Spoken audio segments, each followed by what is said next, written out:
Carl Jung once said that the greatest burden a child must bear is the unlived life of the parents. What he meant was that many of us grow up learning that our value depends on how well we meet the expectations of others. We learn very early that love, approval, and belonging are often conditional, and so we adapt. We become agreeable, helpful, reliable, always available. At first, it seems like a strength. People describe you as kind, supportive, generous, someone they can always count on. But beneath that image, there is often a quiet exhaustion that slowly grows over the years, because being constantly available to others almost always comes at a hidden cost: the gradual abandonment of yourself. Many people who struggle with anxiety, resentment, or emotional exhaustion are not weak, selfish, or incapable. Quite the opposite. They are people who have spent years prioritizing the needs, moods, and expectations of others over their own inner life. And at some point, something begins to break. You start noticing that you feel drained after conversations. You feel obligated to answer messages immediately. You feel guilty when you say no. You adjust your opinions so that others remain comfortable. And slowly, without realizing it, your life becomes organized around the emotional comfort of everyone else. This is the psychological trap of being too available. Most people believe that if they are always there for others, they will be valued, loved, and respected. But the strange paradox is that the more available you become, the more invisible you often feel. Your time becomes taken for granted.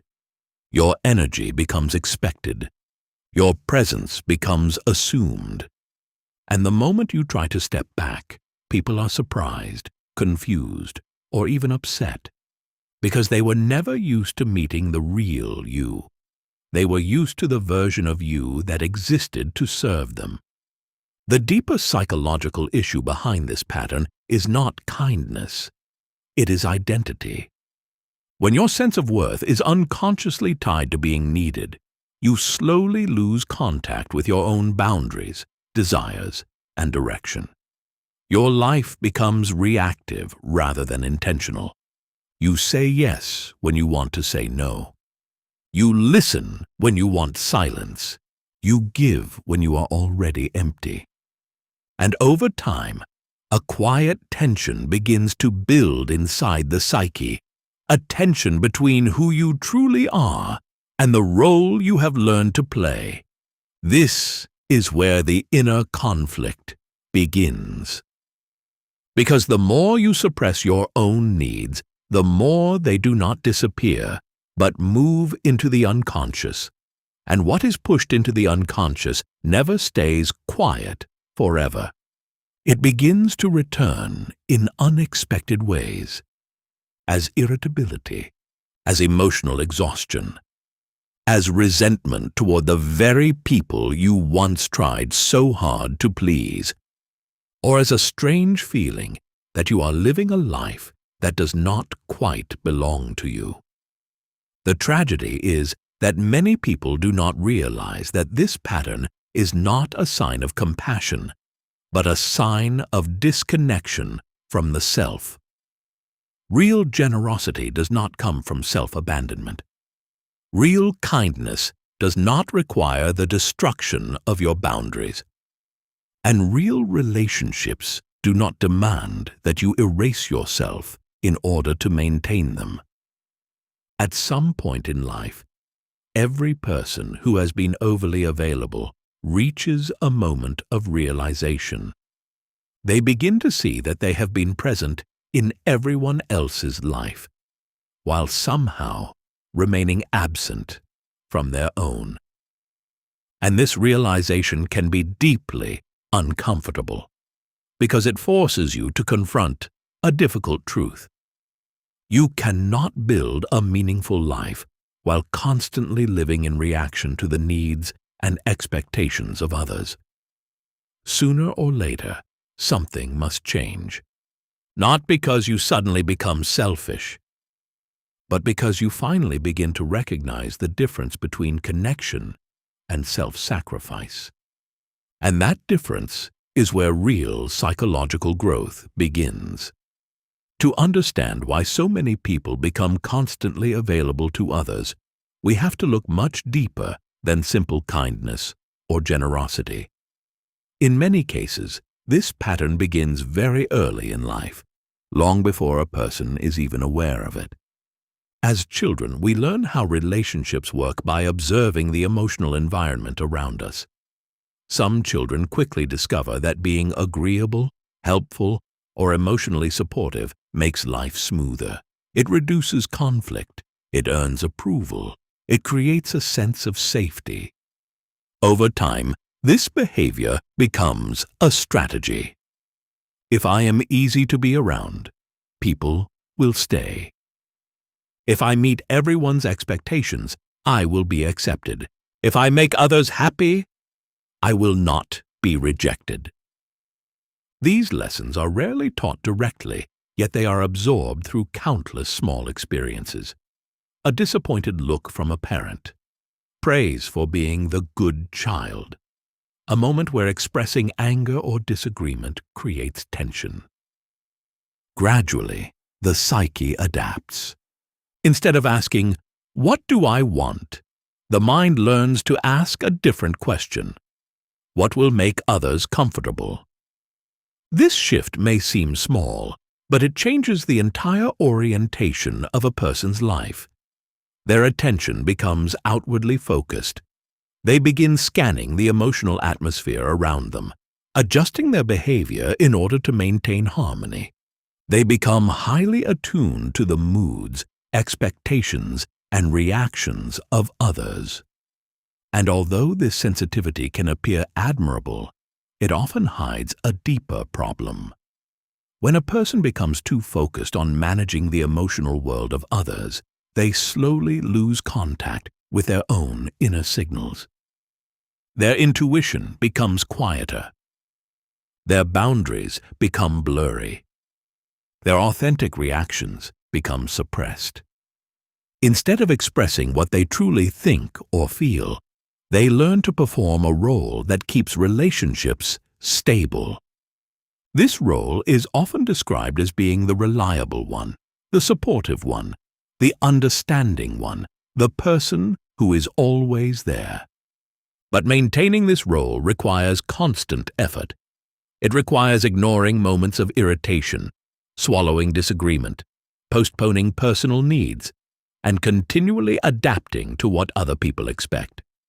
And for a long time, this strategy can appear to work. People may appreciate you. They may praise your kindness. They may rely on you in difficult moments. Yet beneath the surface, something subtle begins to happen.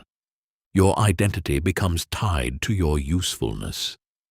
You begin to believe that your value comes from what you provide to others rather than who you are as a person. And once this belief takes root, it becomes very difficult to step back. Saying no begins to feel dangerous. Taking time for yourself begins to feel selfish. Expressing disagreement begins to feel like a threat to the relationship itself. The fear is not simply that others might be disappointed. The fear is that if you stop being available, you might stop being needed. And if you are no longer needed, who are you? This is the psychological dilemma that traps many people in a life of constant availability. They are not simply helping others, they are protecting an identity that has been built around being the dependable one. But the deeper problem is that this identity is fragile. It depends entirely on the approval and expectations of the outside world. As long as others rely on you, the role remains intact. But the moment you begin to withdraw your energy, the structure starts to shake. People may react with confusion. Some may become distant. Others may try to pull you back into the role you once played. And this reaction can make it feel as if setting boundaries is somehow wrong. Yet what is really happening is something very different. For the first time, you are beginning to step out of a role that no longer reflects who you truly are. And whenever a person begins to step out of an old identity, resistance naturally appears. Not only from others, but also from within. One of the most painful realizations people eventually face is that being constantly available does not necessarily create deeper respect or stronger relationships. In fact, the opposite often happens. When your time, attention, and emotional energy are always accessible, they gradually lose their perceived value. Not because people consciously decide to devalue you, but because human psychology tends to take what is constantly available for granted. Scarcity creates value. Availability often creates familiarity. And too much familiarity can quietly erode respect. When someone knows that you will always answer immediately, always adjust your schedule, always accommodate their needs, something subtle changes in the dynamic. Your presence becomes predictable. Your time becomes expected rather than appreciated. At first, this may not seem like a problem. After all, being dependable is often considered a virtue. But the problem arises when dependability slowly turns into self-erasure. You begin canceling your own plans to accommodate others. You answer messages even when you feel exhausted. You say yes to requests that you internally resist. And although these choices may appear small in isolation, over time they accumulate into a deeper psychological pattern. You begin living in reaction to others instead of direction from yourself. The tragedy is that many people who live this way slowly start to feel invisible. They are always present in the background of other people's lives, yet rarely feel truly seen for who they are. Their role is clear, but their identity is not. And this is where a dangerous emotional shift begins to occur. Because when a person repeatedly suppresses their own needs, emotions do not disappear. They simply move deeper into the psyche, waiting for an opportunity to surface again. What often emerges first is a quiet resentment. You may notice that certain interactions suddenly feel heavier than before. A small request may irritate you more than it logically should. Someone asking for help may trigger an unexpected feeling of frustration. These reactions can be confusing because consciously you still want to be kind and supportive. Yet unconsciously, another part of you is beginning to rebel. That part of the psyche recognizes that something is out of balance. It knows that your generosity has gradually turned into obligation. It knows that your boundaries have been ignored, not only by others, but by yourself. And when the psyche senses this imbalance, it begins to create emotional pressure. This pressure can appear as irritability, fatigue, withdrawal, or even sudden emotional distance from people you once felt very close to. Many individuals interpret these reactions as a sign that something is wrong with them. They may think they have become cold, selfish, or emotionally distant. But in reality, something much healthier is beginning to emerge. The psyche is attempting to restore balance. It is trying to reintroduce a part of you that has been suppressed for far too long. The part that has its own needs, its own limits, its own direction. Unfortunately, many people ignore these signals. Instead of listening to the inner discomfort, they double down on their old role. They try to be even more accommodating, even more supportive, even more present. But the more they ignore their own boundaries, the stronger the inner tension becomes. This is why people who are constantly available often experience emotional burnout in their relationships, not because they are incapable of connection, but because the connection has become one-sided. They are giving far more energy than they receive. And when this imbalance continues for years, something deeper begins to change inside the psyche. The person slowly loses a sense of authority over their own life. They begin to feel that their time does not truly belong to them. Their decisions become influenced by the expectations of others. Their emotional energy becomes scattered across multiple relationships that demand constant attention. And at some point, a quiet question begins to emerge in the mind. When was the last time I truly chose something for myself? This question can feel uncomfortable because it reveals how much of life has been shaped by external demands rather than internal direction. Yet this moment of realization is also the beginning of psychological growth. Because once you begin to see the pattern clearly, it becomes impossible to ignore. You start recognizing how often you say yes automatically. You start noticing how quickly you respond to the needs of others. You start realizing how rarely you pause and ask yourself a simple question. Do I actually want to do this? And that question alone can begin to change everything. The moment you begin to step back from constant availability, something interesting starts to happen. At first, the change is usually small. You take a little longer to respond to messages.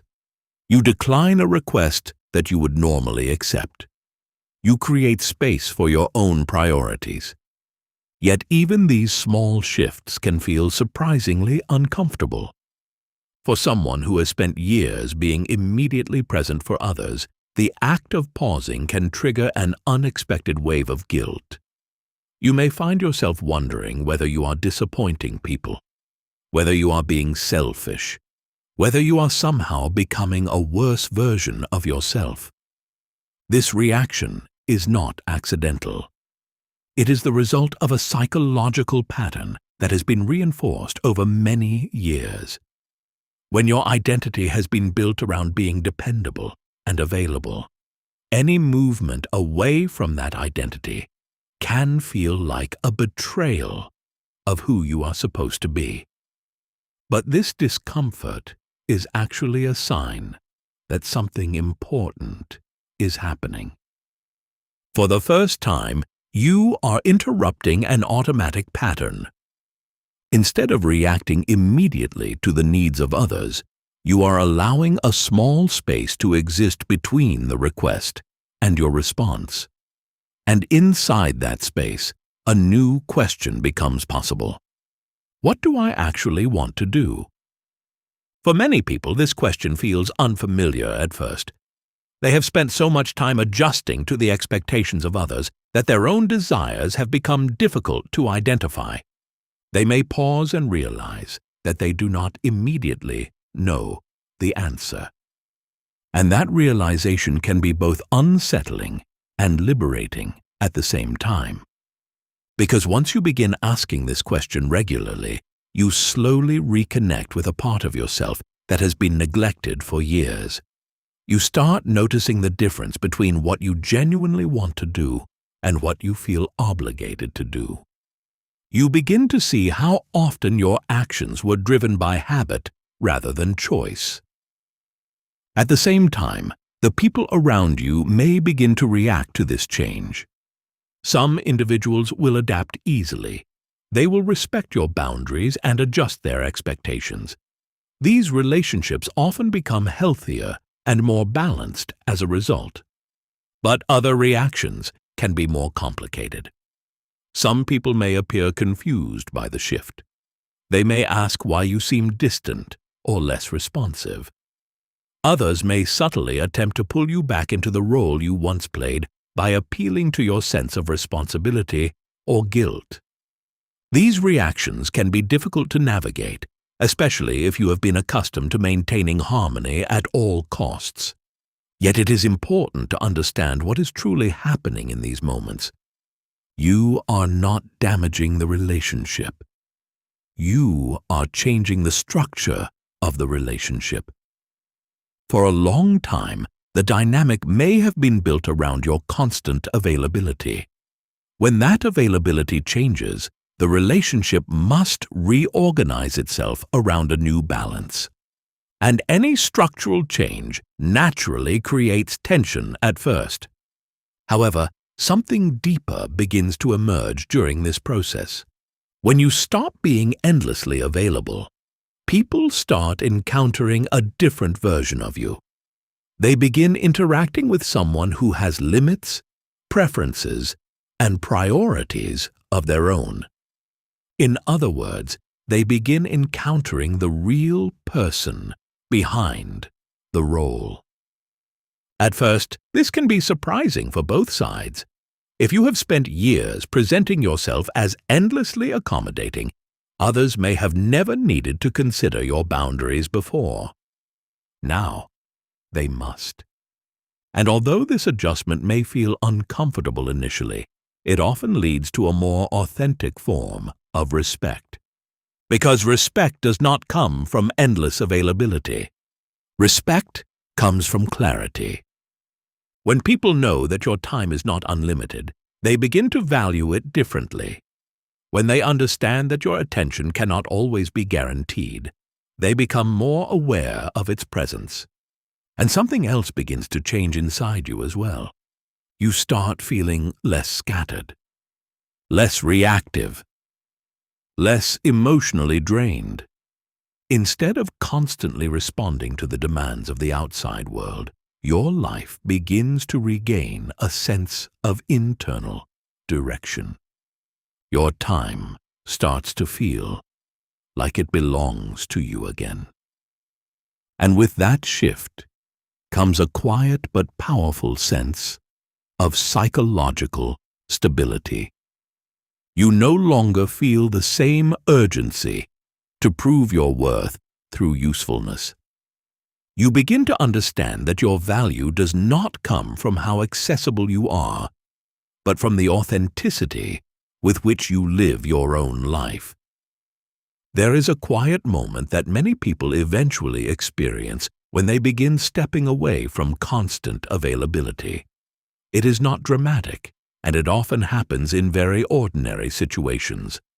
You pause before answering a message. You take a moment before agreeing to a request. You allow silence instead of immediately filling it with reassurance or support. And in that small pause, something unusual appears. For the first time in a long time, you feel a sense of space. Not loneliness, not distance, but space. Space to think. Space to feel. Space to exist without constantly reacting to the emotional gravity of everyone around you. This moment may seem simple, yet it represents a profound psychological shift. It means that your life is slowly beginning to move from reaction to intention. Instead of living according to the expectations of others, you are beginning to orient your life around your own inner direction. And that change can feel both empowering and unsettling. Because when you stop being endlessly available, you also begin to confront an uncomfortable truth. Some connections in your life were sustained primarily by your willingness to give.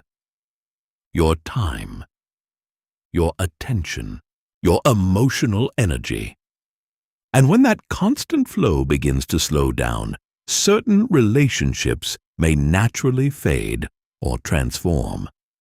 At first, this can feel like loss. But very often, it is something else entirely. It is the natural clearing of space. space that allows more authentic relationships to emerge. Relationships where your presence is chosen rather than expected, where your time is valued rather than assumed, where your boundaries are respected rather than ignored. These kinds of connections cannot exist when one person constantly erases themselves to maintain harmony. They can only grow when both individuals meet each other as whole, autonomous people. This is why learning to step back from constant availability is not an act of selfishness. It is an act of psychological maturity. It means recognizing that your life is not meant to be an endless response to the needs of others. It means understanding that true connection does not require self-abandonment. And perhaps most importantly, it means realizing that your time, your energy, and your attention are not infinite resources. They are the substance of your life itself. Every moment you give away without awareness is a moment that cannot be reclaimed. So the real question is not whether you should be kind, generous, or supportive. Of course you should.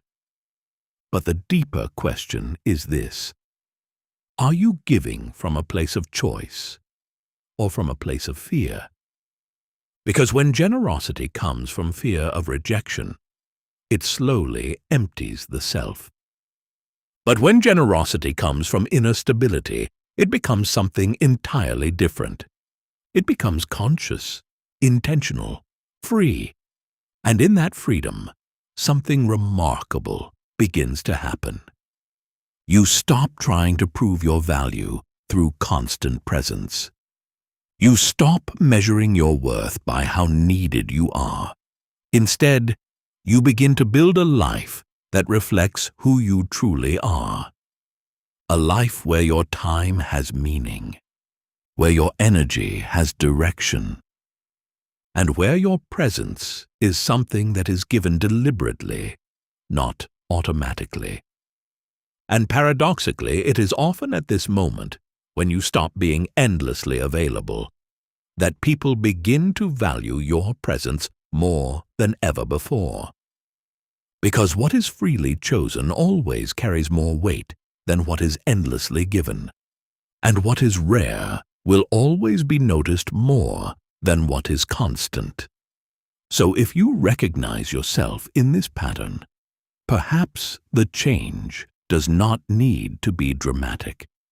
You do not need to withdraw from the world. You do not need to become distant or cold. Sometimes the most powerful change begins with something very simple: a pause, a boundary, a moment where you choose yourself without guilt. And from that moment forward, your life slowly begins to reorganize around something deeper than approval. It begins to organize around authenticity. If this video resonated with you, consider subscribing to the channel. Here we explore the deeper psychological patterns that shape our lives, our relationships, and our inner world. And if you found this reflection meaningful, you might also want to explore the next video, where we dive even deeper into the hidden forces of the human psyche. Because understanding yourself is not a destination.